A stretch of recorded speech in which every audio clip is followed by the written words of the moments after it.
the dirty, you got the good, the bad, the dirty.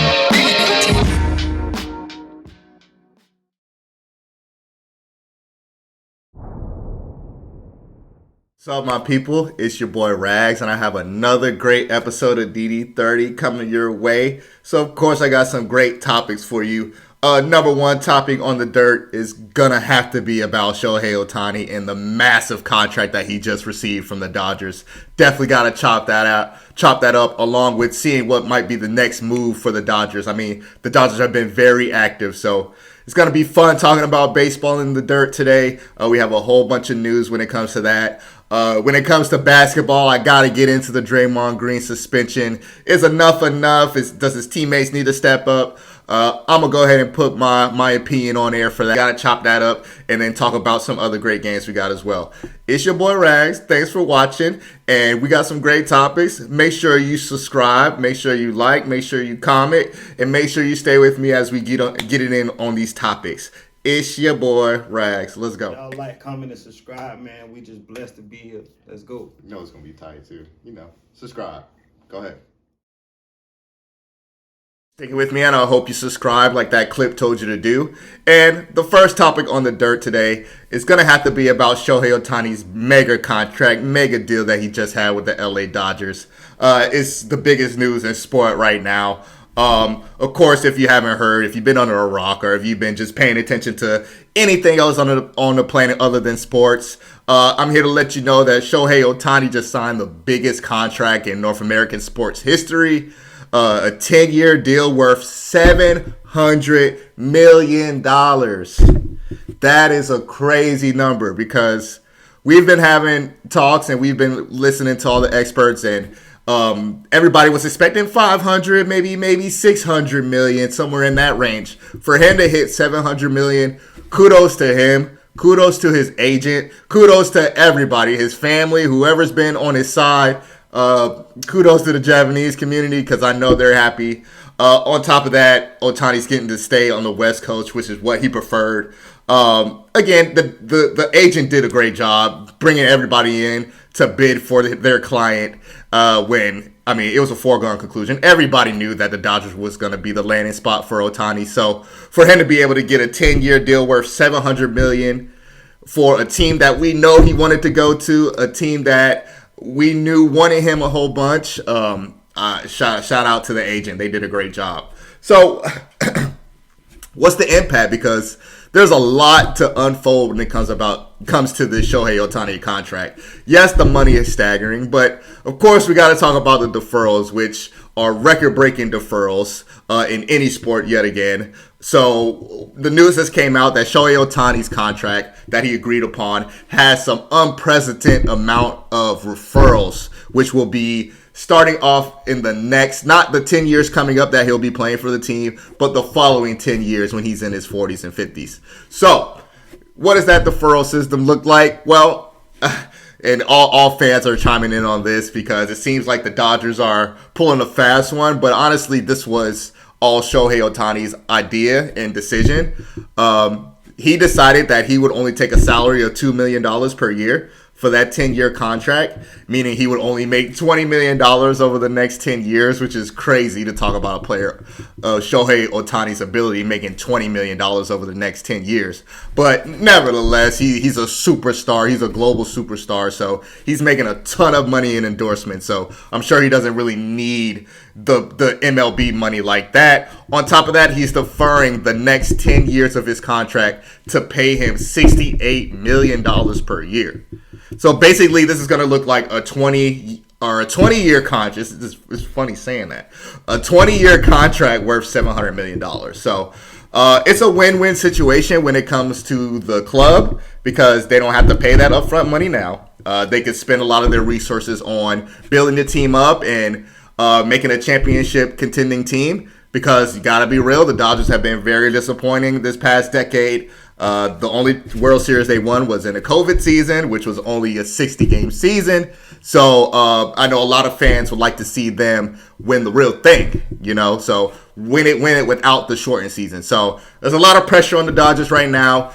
They're calling it a super team. I usually stay away from the super team dialogue when it comes to baseball, because if you literally have a super team, you need a 1 through 9 that's superstar. That's a super team in baseball. Like 3 or 4 good hitters on a team and a couple of good starters, those are actually requirements to be a good team. So I don't call that a super team. You had, like you said, like you had Ohtani and Trout on the same team. Imagine if you had the top 2 best players in basketball on the same team, 1 and 2, Jokic and Luka Doncic. Imagine if you had that. That would be considered a super team. And baseball is not. Shohei Ohtani and Trout, they're the number 1 and 2 best player in the league, and they didn't make the playoffs that whole 6 years that Ohtani was there. So, with that being said, if the Dodgers are really trying to do a super team, Ohtani only taking $2 million a year definitely helps. On top of that, that gave them the room to make some big trades. They already made a trade with the Tampa Bay Rays for Tyler Glasnow, big-time right-hand arm. A little bit injury-prone, which is definitely a problem, but they just extended him for on a 5-year deal. He's a big-time pitcher when he's right. He fits the Dodgers tremendously like a glove because, 1, he doesn't have to be the ace. You have Kershaw and you have Walker Buehler. 2, they're going to have young arms, so he's not – I wouldn't expect him to pitch every 5th day starting off just because they'll probably want to reserve him and make sure his arm is good for the playoffs. On top of that, in the deal with the Rays, they got Margot, who is an extra outfielder. He could start every day, or he can be a 4th outfielder. Just somebody who's really good when it comes to depth, especially with the way the Dodgers are set up right now. They have a lot of left-handed bats in the outfield, so throwing in that right-handed bat that could come in the mix, who could hit against lefties, is a good move actually. So good deals by the Dodgers, and from the looks of it, they're not done, right? So since Shohei Ohtani, the way he made his contract allowing them to spend money in other places, they're also talking about getting Yamamoto as well, which is the number 1 pitcher in the market. But I have heard news that he's looking for around $300 million. So we're going to see if the Dodgers are going to put their money where their mouth is. I think the Dodgers can do okay by just getting a couple of pitchers here and there. Maybe they go after a Jordan Montgomery, who would be a lot cheaper than Yamamoto. On top of that, there's a Blake Snell there as well, who's probably going to get half the money that Yamamoto is going to get, just because Yamamoto is coming in at a younger age, right? A lot of these other starters are hitting the market at the age of 30, and Yamamoto's mid-20s. So that's the reason why he's looking for a long-term deal, $300 million type. And on top of that, the Dodgers are definitely going to look into it, but they're going to try to get the best deal that works for them. So I'm excited to see where free agency goes when it comes to baseball. There's a lot of great news coming up. Definitely wanted to spend the time on the dirt talking about Shohei Ohtani because it definitely deserves it. He's a big-time star. I'm actually excited to see him, even though he's not going to be on the East Coast and he's not going to pitch this year. It's good for the sport of baseball that he's on the LA Dodgers and he's going to be basically in the playoffs every year because that's what's expected. So that was cool. You tell me what you think about the Ohtani deal. Would you defer $68 million a year within your next 10 years? I say, hey, you better have the best nutritionist in the world because I need to live for at least the next 40 years if I got that type of money waiting for me. So it's all good and it's all fun. Let me know what you think. It's your boy Rags, and I'll be right back with the next topic, which will be football. This is your network, DD30. Be a part of it. And thanks for checking out that clip. I hope you subscribed while you were waiting. On top of that, you could have hit me with a like. You could hit me with some comments. Give me some of your opinions about that last topic. This next topic is very exciting to talk about because everybody loves football. And, of course, we had a great weekend of football that just passed with some great matchups. Most importantly, the Bills beating up on the Cowboys, which was a real test for the Cowboys that they've unfortunately failed. I'm not going to say that we didn't expect this because the Cowboys do play a lot better at home, but it was a really good opportunity for them to not only make some noise in the NFL and show that they're true Super Bowl contenders, but also jump Dak Prescott in the top of that MVP race. Honestly, if you watch the game, both of those things kind of died at the same time, right? Dak Prescott's MVP chances, once they got down big, they really couldn't do anything on offense. It's kind of hard to watch, really, because Dak Prescott has been really good this year. So the Bills, they just seem like the hungrier team. They seem like the more physical team. Of course, they're the ones that are fighting for their playoff life, so it made sense that they were A little bit more edgy than the Cowboys were because I think the Cowboys have already clinched a playoff spot. Even if they don't win the division, they'll still make the playoffs. So it was real obvious to see who the hungrier team was, and that day was the Bills. So on top of that, I definitely want to talk about some of the MVP front runners at this time, since there's been some injuries to Tyreek Hill. We have Brock Purdy crashing the show, but should Christian McCaffrey get some more love too? I think that's the big one that I want to talk about, especially when we're having a year where, honestly, this when you look back at it, this is going to be the year of the backup quarterback. I mean, it seems like every single team has played their backup quarterback at least a couple snaps. I think there's probably like 5 to 10 teams that hasn't, but there has been at least 20 teams that had to go to their backup quarterback at some point in this season. So this is the year of the backup quarterback. There's not a really big front runner in MVP like what Patrick Mahomes usually does, or like Aaron Rodgers used to do. The race is very close, which gives an opportunity for a skill position guy to get that MVP chance. So, who would that be? Would it be Tyreek Hill or would it be Christian McCaffrey?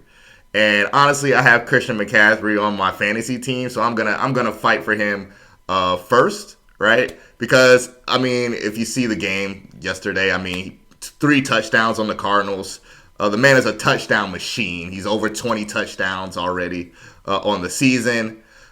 Making big-time plays for his team. On top of that, he's in a winning situation. The 49ers are 100% the best team in the NFL. It's not even a question. They're like at another tier level. It's the 49ers, and then it's everybody else, however you want to rank it. But I'll put the MVP odds on the screen just to get that illustration. But for the odds, what ESPN has odds at, I think right now Brock Purdy is the favorite, followed by Lamar Jackson, which you can't deny Lamar Jackson because he put a beat down on my Jags on Monday. I mean, watching that game, yes, I was at the stadium, watching that game live, and just every chance that you get a hand on Lamar Jackson and you don't bring him down, it's a big play. Like, it's a big play. Like, he did it over and over and over again. So you definitely got to put Lamar Jackson up there in that MVP race. One or 2 or 1A. Like, he's up there. He's got to be up there. And then I think other than those 2 quarterbacks, you got to say Christian McCaffrey, number 3. Now, I know Dak Prescott is going to have better odds, but honestly, from what we've seen, you got to keep it real. The NFL knows this. The MVP is about the story. It's about the narrative, right? Like, what's been going on during the season? Is your team winning?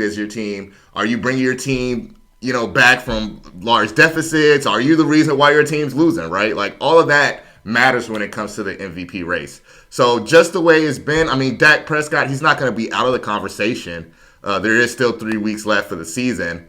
Of course, you're going to push Josh Allen up a little bit more, but he's probably not in that top 5 yet. Again, like I said, he makes a big run in these last 3 games, goes ballistic, right?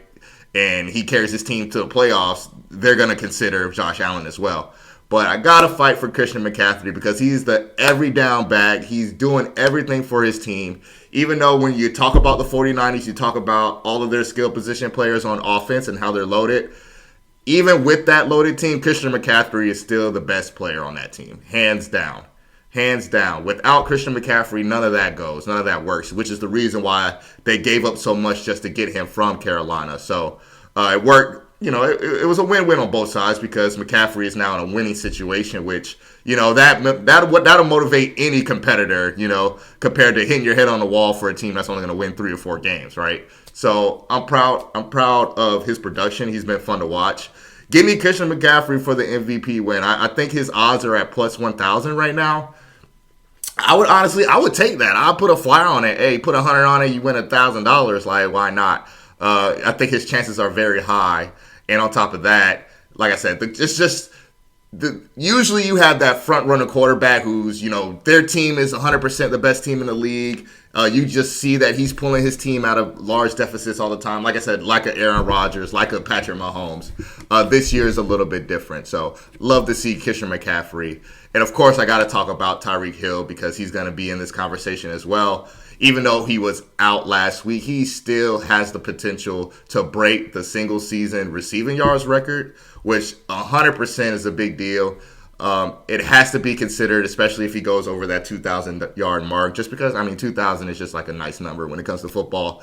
Because, we glorify guys for having 1,000-yard seasons, so imagine a 2,000-yard season. Like, you have to give the man the props for that. On top of that, breaking an NFL record. So, honestly, it would be nice. I think the fans would appreciate the MVP finalist being like maybe a quarterback like Brock Purdy or Lamar Jackson, along with Christian McCaffrey and Tyreek Hill. Like, make it an actual full race. You got a quarterback, a running back, and a wide receiver. I think that would be fun, right? That'd be nice to watch, and I think people will be very interested to see who wins that. But Tyreek Hill definitely has to be in consideration, and I don't want to hear, oh, well, they have an extra game. They have this, they have that. If you watch Tyreek Hill, you know that man is on another level. Honestly, I know the Dolphins won big against the Jets yesterday or on Sunday, but that team does not look the same without Tyreek Hill. It's obvious. He blows the top off the defense every time, Pauls. And on top of that, he's just fun to watch. He's electric, right? So Tyreek Hill has to be in that consideration. I wouldn't put him in the top 5 just yet, just because they had that. He was hurt last week. But if we see that 2,000-yard mark broke, or if he passes that number, especially if he does it in the first 16 games, like if he breaks it by week 17, I think you have to put him in at least that top 3 tier. So I would say right now, the way that it stands, my top 3 MVPs, front runners, I'm going to put Lamar Jackson at number 1 just because he's a quarterback, and on top of that, he's freaking ridiculous. Like, that's what I'm saying. I'm literally watching the game. I still can't believe like how he did my team. But anyway, Lamar Jackson has to be number 1. And then I would say Christian McCaffrey number 2 right now. And if you want to put Brock Purdy number 3 and Dak Prescott 4, that's fine. I hear that. And I'm just going to say Tyreek Hill number 5 to round it out. So I think those are the legit MVP contenders and front runner. I got Lamar Jackson. You go ahead and tell me about your front runner. You tell me about the game that you enjoyed the most this weekend. It was Sunday Night Football here in Jacksonville, and I'm still recovering from the heartbreak that the Baltimore Ravens put on my team. But it's all good. That just means we're going to have to be playoff ready starting next week and continue to win into the playoffs, and then hopefully finish the season strong and get a couple playoff victories. All right? So that's that. Let me know in the comments what you think, and we'll be right back with the next topic, which will be on the NBA. You're not subscribed to the Dirty Network? You're lost. And thanks again for watching another episode of DD30 on the Dirty Network. Make sure you subscribe, like I said multiple times. All right. Now, next topic is a big topic in sports world this week. Gotta talk about Draymond Green and his suspension in the NBA world. It's a lot of. I know I usually like to come on here and talk about the X's and O's, like the actual sport itself and how people are doing, but these type of topics just cannot be missed here on DD30. I gotta make sure that I'm addressing all the popular topics, even though they might seem uncomfortable. I don't care. I have to make sure I'm doing what I came here to do, right?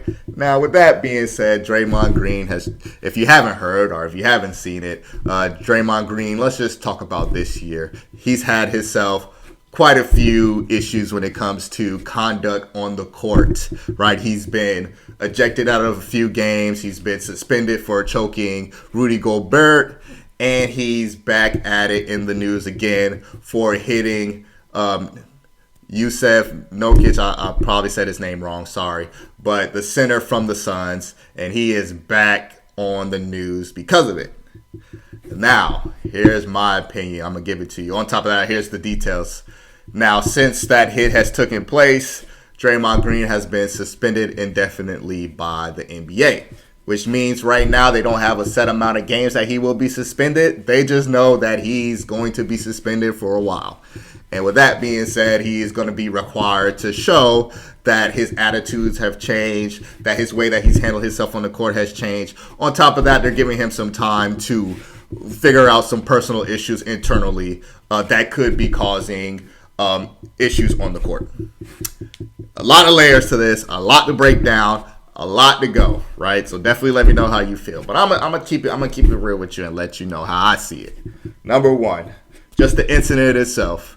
Draymond Green is super lucky that people don't be there fighting him. Like, I was like, he's super lucky that the guys that he choose to swing on, choke, and things like that, they're guys that aren't really confrontational. Let's be real. They're guys that aren't really looking for a fight, so we get that. But my one thing is Draymond Green better be very careful. Very careful. And I think he knows. I mean, it's not like you see him out there choking Russell Westbrook or some of the bigger guys or, some of the, the more guys who will probably do something, right? Somebody who's going to be a little bit more reactive than Yusuf, whatever his name is, just laying on the ground. And I'll say, a guy turns full-blown 360, hits me in the face, I'm not just laying there. I'm getting up. I don't give a damn how bad it hurts. If I'm a teammate, I'm going over there. I'm grabbing him. I'm fighting something. Like, listen, I know those game checks are real, and I wouldn't want to put myself in any jeopardy to lose money if I get suspended for games. But if you sitting there, we playing basketball, and you turn and hit me in my face, like, that is a big problem. Big time problem. Humongous problem. So with that being said, something had to be done with Draymond Green because, hey, it's not safe for yourself. Like, again, we're out here. You guys are out there playing basketball for money. It's a very competitive space. Especially when you get in the heat of the moment, when you're playing a sport. If somebody hits you or somebody hits you with a dirty move, like hits you in a spot where was unnecessary, tempers will flare sometimes. And, I think one, of course, is hurting his team. Because you gotta be real. Draymond Green is very important to the Golden State Warriors. Right? They've won championships with this guy. He's the anchor of their defense. He's their vocal leader on the floor. Because, hey, everybody who's played basketball, you have to talk. You have to communicate on the floor. You need somebody who's going to be loud. You need somebody who's going to point out adjustments. You need somebody who's going to hold people accountable for missing their defensive assignments, right? Draymond Green is that guy. He's definitely a top 10 best defensive players that the game has ever seen. Like, got to give the man his credit. But that is the point of why he is hurting his team more than he's helping. And I understand the whole, hey, I got my teammates back. I'm a tough guy. I'm gonna be that intimidating force. But the most important thing is that you're there on the court for your team. And all you're doing at this point, and I know you don't care about what I say, but I'm just saying it because it's my show. One, for a fact that you're hurting your team. You're hurting your team bad. You're putting your teammates and your coach in difficult situations where they're going to get questions about this. They're going to get questions about your behavior. And now they have to sit there and defend you and defend your feelings. And on top of that, it enables you to keep doing it because there's no accountability from the top spots. So, Draymond Green, he's a grown man. He knows what he can do and what he can't do. You're on the NBA court. You can't fight. You can't be physical. You can't do all those things in the NBA. It's just the truth, especially now that the way it is where, the cultures are different. Like, things aren't the way they used to be where, guys can get you that elbow or, give you that extra late hit and the referee is going to look the other way or that clip is never going to make it on social media and be replayed a million and millions of times. Once you choke Goldberg and once you hit that guy in the face, it's being replayed millions and millions and millions and millions of times over and over and over again. And the league sees that as a problem, right? Because now we got younger kids who say, hey, I'm going to be the Draymond Green of my team. And not the Draymond Green of my team as saying I'm going to give max effort and give you 100% on defense. But if a fight breaks out, I'm going to go choke a guy. I'm going to go slam a guy. I'm going to go do this. And that's not what sports are about. It's about the competitiveness. It's about having your teammates back, but it's about competing on the court. The best team or the best players win. Whoever puts in the most work wins. So you don't need the fights and all the extracurricular activities that are unnecessary. They're just hurting your team. They're putting Steph Curry in a tough situation because now people are asking about his leadership. Hey, Draymond Green has had multiple issues. Do you talk to him? Have you talked to him? And the fact of the matter is we're all speculating because Steph Curry could have been had these conversations with Draymond Green. Steve Kerr could have been had these conversations with him. But when they get on the mic in the media, you have to defend your guy. It's hard to air your guy out online or in front of the mic when you know, again, it's going to be replayed 100 million times. They're going to cut pieces out, this and that. Oh, you know, they're going to take one section out of it and say, oh, Steph Curry saying Draymond Green's a bad teammate, or however the case may be. So I 100% get that. But every 100%, they'll say we're trying to act like we could put the blame on multiple people, and it's Curry's leadership, it's Steve Kerr's coaching. It all comes down to the person doing it, and the responsibility of Draymond Green would be to take that accountability and know I'm hurting my team because I'm suspended. Nothing else should even matter. Right? I can't do these things because the league is looking at me, and I know they will suspend me if it goes crazy. So I'm definitely excited to see what stimulations are in this Draymond agreement, to see when he could come back, when he can't. Basketball has been super entertaining when it comes to not only things on the court, but off the court this year. There's been some great games and great competition. But I love to talk about the drama here too, because the drama's fun. I mean, that's what everybody's talking about. So my opinion is Draymond Green, he's definitely got to take a hard look in the mirror and say, hey, what are the things that I really care about? If you really care about that team and you really want to be a Golden State Warrior for the rest of your career, they don't need you to be enforcing at that level, right? You could be a tough guy, you could be a focal leader, but there's things that you can and cannot do, and you know that. So I know Draymond Green, he's a great guy. I know that.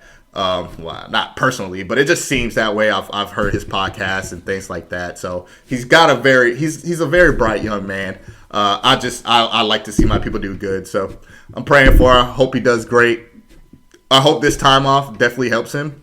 And we don't see any situations like that again, because as you keep doing these things, as you keep pushing forward, then people start questioning your legitimacy, and people start questioning, hey, is he a Hall of Famer or not, for real? You know, people hold these type of things against you, so definitely want to keep that in mind. But with that being said, I'm going to go ahead and wrap up the show right now. It's been a fun little episode of DD30. Again, let me know how you feel. Give me a comment, give me a like, give me a subscribe if you haven't done those things already. And look out for the next episode of DD30. I'm really thinking about shooting that next live TV show, that live, the little live broadcast on YouTube. So make sure you follow so you get that notification. On top of that, you can be involved with the show, with the topics, with what we do, what we show, everything. This is your network, right? It's your boy Rags. Thanks again. DDTV. Your boy is out. All right. The good, the bad, the dirty,